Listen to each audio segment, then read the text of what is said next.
Hello, Mingilaba. Welcome to Love Myanmar. My name's Harriet. Tamana me Harriet ba. I'm a native English speaker and I'm learning Myanmar. Tama ye Mikin Bada Zaga English Zaga Pipe me Aku Myanmar Zaga Tinu Nere. I'm very glad that you can join me for today's Myanmar grammar lesson. Dine Myanmar grammar tengan sama Tamana atu bawin pelo iya wanda abare. Now, if you already know how to make simple sentences in Myanmar, like, I want to eat mohinga, mohinga sajene, or tomorrow I'm going to the market, manepian zetuame. But now, you're feeling like you'd like a tool to make slightly longer sentences, then today's lesson will hopefully be helpful for you. We're going to figure out how to make slightly more complex sentences in Myanmar using the object clause marker soda, aka sodago. But before we break down the Myanmar grammar though, is it okay if we do a quick English grammar review? Just for those of us who speak English as a native speaker but never think about the grammar? Hopefully this will make it easier to see what's going on for our Myanmar sentence building. If you're already an English grammar nerd, please feel free to skip ahead or go and make a cup of tea and come back soon. Okay, thank you. So in general, when we look at an English sentence to see who is doing what to whom, grammatically speaking, we can say that the subject does something to the object, right? So here's a really simple example. I, the subject, drink, the action, tea, the object. In this sentence, the object is just one word, one noun, tea. But the object of a sentence isn't always just one word. Here are two examples. Number 1, I spoke to the new landlord. Number 2, he bought the house on the corner. Did you notice that in these two sentences, the objects aren't just a single word, but a group of words that together make a little noun phrase, and that noun phrase is the object of each of these sentences. And sometimes the object of a sentence can be even meatier. It could be an object clause. A clause means something that contains a subject and a verb. Here's an example. She is sick. Because this contains a subject, she, and a verb, is, we can call it a clause. So in addition to single words and noun phrases, clauses are something else that we can use as the object of a sentence, an object clause. Let's see how that works here in a sentence like, I know she is sick. She is sick is the clause we just looked at, which here is now the object of this sentence. I is the subject, know is the verb, and what do you know? What thing do you know? That she is sick, the object clause.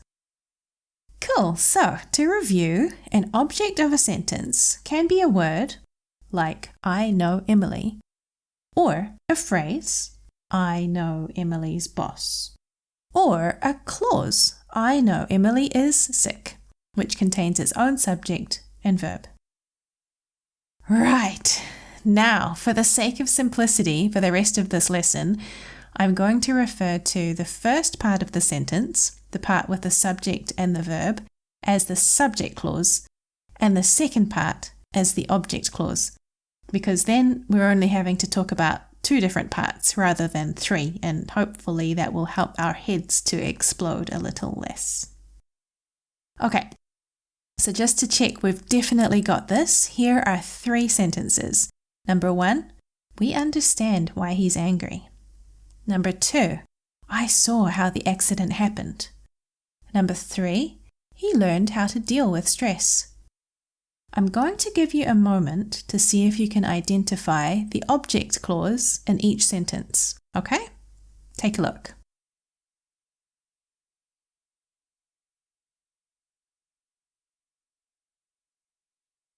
Number 1, why he's angry is indeed the object clause. What do we understand? Why he's angry. Cool. Number 2, What was the thing you saw? What's the object clause? How the accident happened. Right, got it. Number 3. What thing did he learn? Yes, the object clause is how to deal with stress. Excellent. Okay, we are nearly at the Myanmar part, I promise, but just so that we're super duper uber clear about the subject clauses too, here are 3 more sentences. This time I'll give you a moment to find the subject clauses. So that's the subject doing the action and the verb. Take a look, see what you think.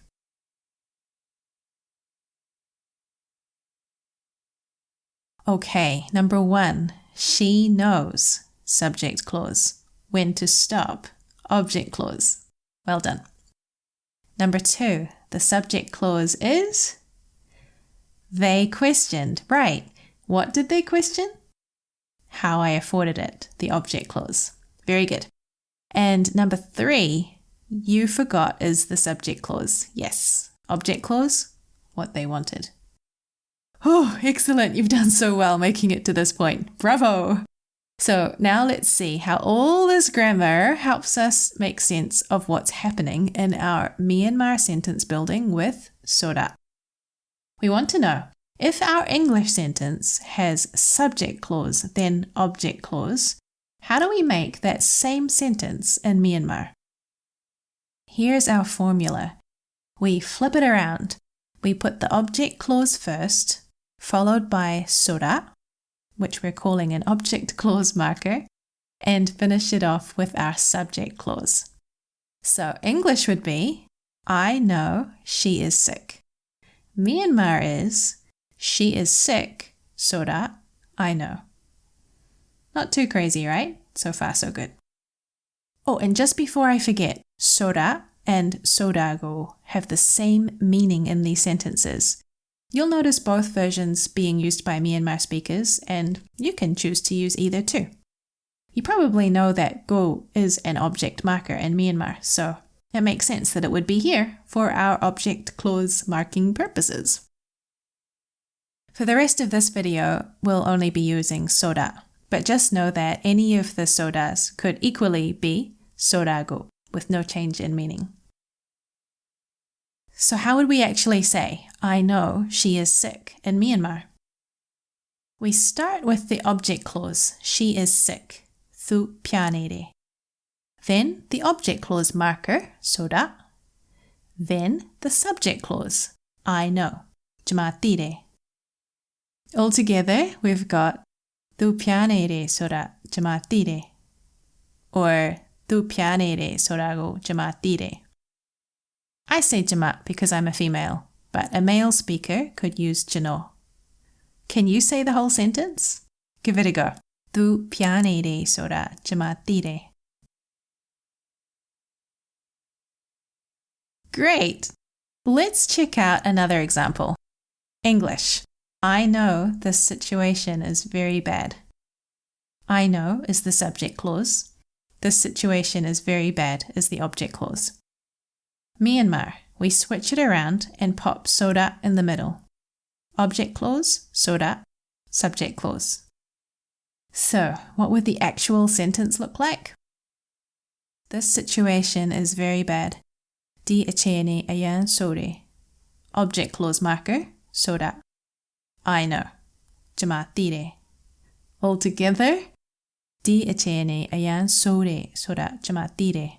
You have a go. If you're a guy, use jano instead of jama. Ready? Di achene ayan sore Soda jamatire. Your turn.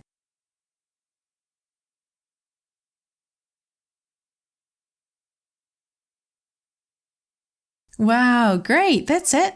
Now you know. That is the basic formula. So, for the rest of this lesson, why don't we use our new structure in a bit of a mix and match? We'll get 4 subject clauses and 4 object clauses and see if we can't make some sentences with them using our new friend, Soda. Subject clauses first. Number 1. I want to know. Jama tijene. So notice for the pronoun in yellow, you could replace that with any pronoun you wish. I'm using I. Subject clause number 2. I learned. Chama tilare. Notice this verb tilare is different from the verb thinure, which you may know as the verb to learn. The difference is that thinure is usually used when we study or learn something deliberately, like I'm learning Myanmar. Chama Myanmar saka thinure. Tilare, on the other hand, is when we come to know or understand something not necessarily because we studied it on purpose, but because of life experience. It was acquired knowledge along the way somehow. Like, for example, I learned that things don't always go according to plan. Didn't study that on purpose, but came to know that. Tilare. Subject clause number 3. Let's discuss. Suenue ya'al. So you may know verb plus ya'al is let's verb. Number 4. We can be sure. Or pronoun of your choice, can be sure. Tumaru se chanaine. Great! Now let's take a look at our 4 object clauses. Number 1. He wants us to be happy. Or pick your pronouns. I want you to be happy. Absolutely as you wish. So, 누가 표시무 야세제네. Number 2. What's going to happen in the future? Anagama papielamale. Hey, did you notice that these object clauses could all actually be standalone statements or questions? Like this one could be, what's going to happen in the future? Standalone question. But in the context of this lesson, we're using them as object clauses. Anagama papielamale. Object clause number 3. They will help. Droga kuni peme. Once again, that could be a standalone sentence, right? They will help. And finally, object clause number 4. How to use it. Below thongyale. This is the same as the question, how do you use it? Below thongyale. So, with those 8 clauses in mind, let's mix them up, join them together with soda, and see what we get. Let's do the first one together. Imagine it's your first trip to Myanmar and you see people using Tanaka paste as makeup, and you're very curious and you say, ooh, I want to know how to use it. So, English sentence order. I want to know how to use it. Myanmar sentence order. Flip it around with soda in the middle. Can you figure out how we'd do that? How would we start? Below thongyale. Yes, great. Object clause marker, soda. Subject clause, tijene, or jama tijene. If it's obvious who the subject is, we don't need to specifically say a pronoun. Just depends on the situation. So we end up with below thongyale soda tijene. I want to learn how to use it. Below thongyale soda tijene. You try the next one. This time, let's keep the ending the same, but change the first part. This time we want to say, let's discuss how to use it. I'll give you a moment to work out the sentence in Myanmar.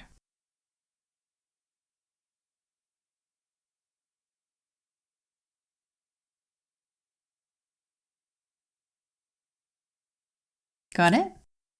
Below thongyale soda suenue yao. Cool, that's really great. Excellent. Next one, let's keep the discuss part but change the object clause. Let's discuss what's going to happen in the future.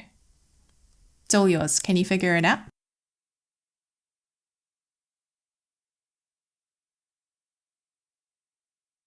Anagama papielamale soda suenue yao. Sounds really good. Let's pick another combo. I learned what's going to happen in the future. Ooh, sounds exciting. How will we build this sentence?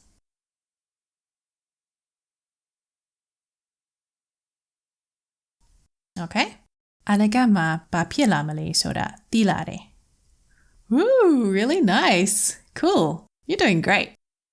This time, let's keep the I learned, but now we want to say I learned he or she wants us to be happy. Give it a go. What can we say in Myanmar?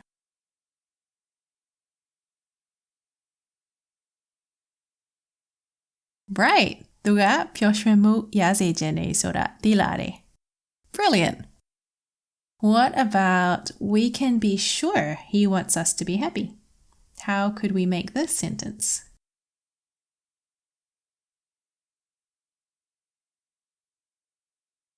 Here we go. 누가 표심을 야세제네 소라 세차나인데. You're doing so well. Let's check out the last one. We can be sure that our lovely friends will help. We can be sure they will help. How can we say it?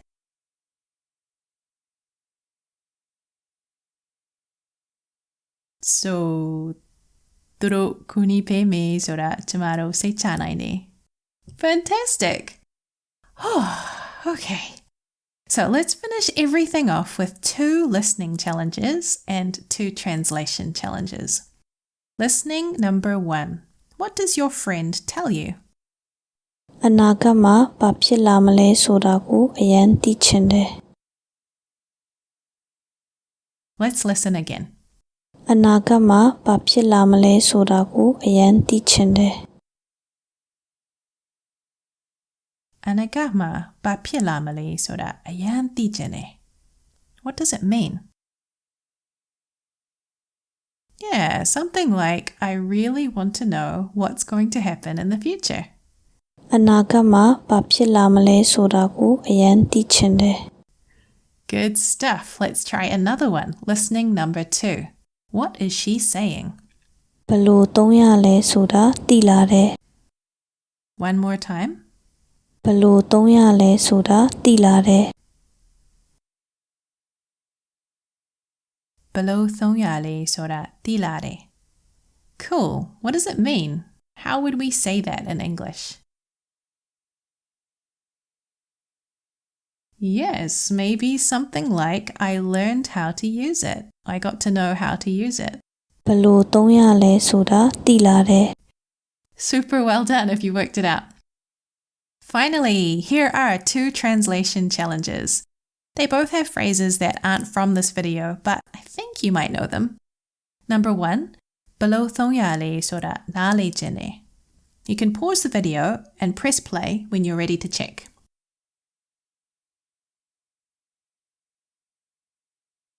Did you get it? There's no pronoun specified, right? But perhaps if it's the man speaking, it could be something like, I want to understand how to use it. Below thongyale sora nale jene. You're doing great. Here's the last one. Translation challenge number 2. What is this guy thinking? Pause the video to give yourself time to work it out.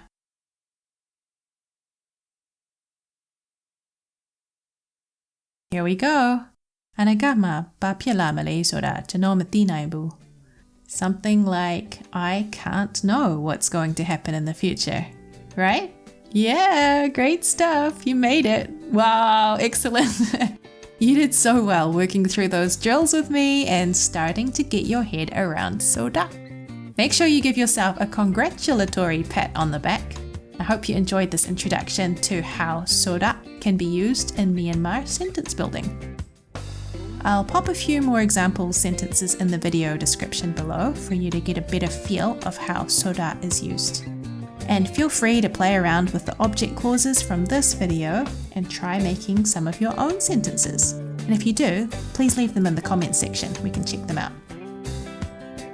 This is one of those things that will seem really slow going for a while we take time to process everything. But we know about soda now, so keep an ear and eye out for it. And let's keep trying to build our sentences using soda.